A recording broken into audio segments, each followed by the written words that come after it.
Welcome to KRR kitchen. இன்றைக்கி நம்ம கிச்சனில் நல்ல ஒரு அருமையான ஆரோக்கியமான ஒரு கஞ்சி ரெசிபி தான் பார்க்க போகிறோம். இன்றைக்கி நம்ம பூங்கார் அரிசி வச்சு அது கூட கொஞ்சம் வெஜிடபிள்லாம் சேர்த்து இந்த கஞ்சி நல்லா சுவையாக எப்படி செய்கிறதுன்னு தான் பார்க்க போகிறோம். உண்மையிலே இந்த கஞ்சியோட டேஸ்ட்டு ரொம்ப அருமையாக இருக்குங்க. ரொம்ப ஈஸியாகவும் செஞ்சிடலாம். எப்படி செய்கிறது நம்ம வீடியோக்குள்ளே போய் பார்ப்போம். அதுக்கு முன்னாடி நம்ம சேனலில் இப்போ தான் ஃபஸ்ட் டைம் பார்க்குறீங்கன்னா சப்ஸ்கிரைப் பண்ணி வச்சுக்கோங்க. கூடவே பெல் சிம்பல் ப்ரெஸ் பண்ணி ஆளுங்கிற ஆப்ஷனையும் ப்ரெஸ் பண்ணி வச்சுக்கோங்க. அப்போ தான் நான் போகிற வீடியோஸ் எல்லாம் உங்களுக்கு தொடர்ந்து நோட்டிஃபிகேஷனில் ஒன்றுக்கு கிடச்சிட்டு இருக்கும். இப்போ வாங்க இந்த கஞ்சி ரெசிபி எப்படி செய்கிறது பார்த்துடலாம்.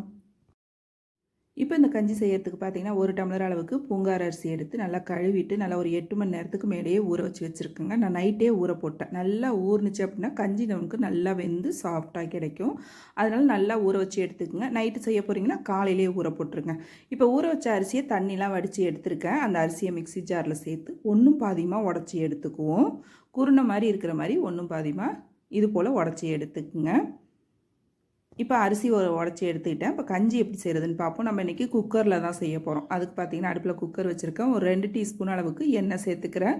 எண்ணெய் நல்லா காஞ்சதுக்கப்புறம் இதில் ஒரு 1/2 டீஸ்பூன் அளவுக்கு ஜீரகம் சேர்த்து நல்லா பொரிய விட்டுக்குங்க. எண்ணெய்க்கு பதிலாக நீங்கள் பட்டர் கூட சேர்த்து செய்யலாம். அதுவுமே டேஸ்ட் இன்னும் நல்லாயிருக்கும். இதிலே பார்த்திங்கன்னா ஒரு 10 சின்ன வெங்காயம் கட் பண்ணி வச்சுருக்கேன். அதை சேர்த்து நல்லா வதக்கி விட்டுக்குவோம். இப்போ வெங்காயம் நல்லா வதங்கி வரட்டும். பூங்கார் அரிசிலே பார்த்தீங்கன்னா இட்லி ரெசிபி போட்டிருக்கேன். அதுவுமே ரொம்ப அருமையாக இருக்கும். அந்த ரெசிபி வீடியோ லிங்க் கொடுக்குறேன், டிஸ்கிரிப்ஷனில் தேவைப்படுறவங்க செக் பண்ணிக்கோங்க. இப்போ வெங்காயம் வதங்கினதுக்கப்புறம் பார்த்தீங்கன்னா ஒரு 1 டீஸ்பூன் அளவுக்கு இஞ்சி பூண்டு பேஸ்ட்டு சேர்த்து நல்லா வதக்கி விட்டுக்கிறேன். இஞ்சி பூண்டு பேஸ்ட்டுக்கு பதிலாக நீங்கள் இஞ்சியும் பூண்டும் நல்லா துருவிட்டு கூட சேர்த்துக்கலாம். இது பசங்க சாப்பிடாதுங்க அப்படிங்கிறதுக்காக நான் இஞ்சி பூண்டு பேஸ்ட்டாக சேர்த்துருக்கேன். இப்போ இஞ்சி பூண்டு நல்லா வதங்கினதுக்கு அப்புறம் பார்த்தீங்கன்னா 1 கப் அளவுக்கு கேரட்டு, 1 கப் அளவுக்கு பீன்ஸு, ஒரு 1/2 கப் அளவுக்கு பச்சை பட்டாணி சேர்த்துருக்கேன். இதில் உங்களுக்கு எந்தெந்த காய்கறி விருப்பமோ எல்லா காய்கறியுமே சேர்த்து செய்யலாம். டேஸ்ட்டு ரொம்ப அருமையாக இருக்கும். நான் இன்றைக்கி இந்த காய்கள் மட்டும்தான் சேர்த்துருக்கேன். இப்போ இதை நல்லா ஒரு 2 செகண்டுக்கு நல்லா வதக்கி விட்டுக்குவோம். நல்லா காய்கள் வதங்கினதுக்கு அப்புறம் பார்த்தீங்கன்னா இதில் நம்ம மசாலா சேர்த்துக்குவோம். ஒரு 1/2 டீஸ்பூன் அளவுக்கு மஞ்சள் தூள் சேர்த்துக்கிறேன். அப்புறம் பார்த்திங்கன்னா ஒரு 1/2 டீஸ்பூன் அளவுக்கு மிளகுத்தூள், 1/2 டீஸ்பூன் அளவுக்கு ஜீரகத்தூள் சேர்த்துக்கிறேன். மிளகு ஜீரகத்தூள் இல்லை அப்படின்னாக்கா மிளகும் ஜீரகமும் இடிச்சிட்டு கூட நீங்கள் சேர்த்துக்கலாம். டேஸ்ட்டு ரொம்ப அருமையாக இருக்கும். மற்றபடி வேறு எந்த மசாலாவும் நம்ம சேர்க்க போகிறதில்ல, இது மட்டும்தான் சேர்க்க போகிறோம். இப்போ நம்ம எடுத்து வச்சுருக்க அந்த அரிசியும் இது கூட சேர்த்துக்குவோம். சேர்த்து நல்லா ஒரு 2 செகண்டுக்கு கலந்து விட்டுக்குங்க. கஞ்சிக்கு தேவையான அளவு உப்பும் சேர்த்துக்கிறேன். இதுலேயே சேர்த்து ஒரு 2 செகண்டுக்கு இது போல் நல்லா கலந்து விட்டுக்குங்க. நல்லா கலந்து விட்டதுக்கப்புறம் நம்ம இப்போ தண்ணி ஊற்றி வேக வைக்கணும். 1 டம்ளர் அரிசிக்கு பார்த்திங்கன்னா நான் இன்றைக்கி 6 டம்ளர் தண்ணி எடுத்து வச்சுருக்கேன். 6 டம்ளர் தண்ணி சேர்க்கும் போது தான் நமக்கு கஞ்சி நல்லா வெந்து வரும். தண்ணி நல்லா தாராளமாகவே சேர்த்துக்கலாம். நல்லா தண்ணி சேர்த்ததுக்கப்புறம் நல்லா கலந்து விட்டு உப்பு போதுமான்னு செக் பண்ணிவிட்டு தேவைன்னா நீங்கள் சேர்த்துக்கலாம். இந்த ஸ்டேஜ்லேயே நல்லா கலந்து விட்டுருங்க. நல்லா குக்கர் மூடி போட்டு நல்லா ஒரு 5-6 விசில் மீடியம் ஃப்ளேமில் வேக வச்சிட்டிங்க அப்படின்னாக்கா நல்லா கஞ்சி மலர்ந்து வெந்து வந்திருக்கும். டேஸ்ட்டும் அருமையாக இருக்கும்.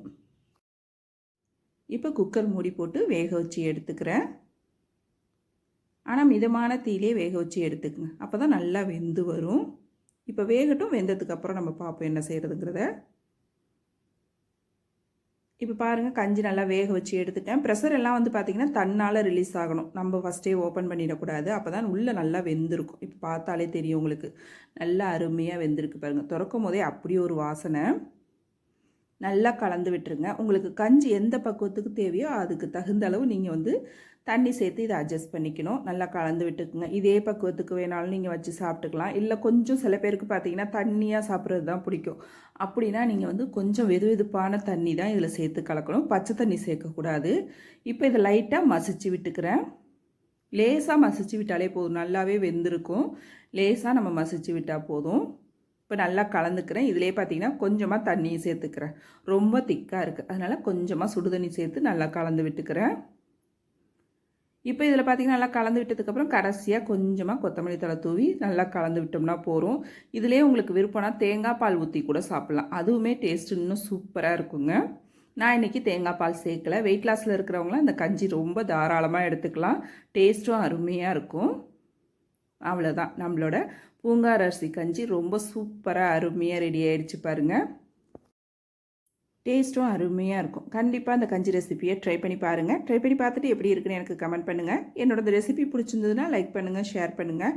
மறக்காமல் நம்ம கேஆர்ஆர் கிச்சனை சப்ஸ்கிரைப் பண்ணி வச்சுக்கோங்க. நாளைக்கு வேறு ஒரு ரெசிபியோடு சந்திப்போம். தேங்க்ஸ் ஃபார் வாட்சிங்.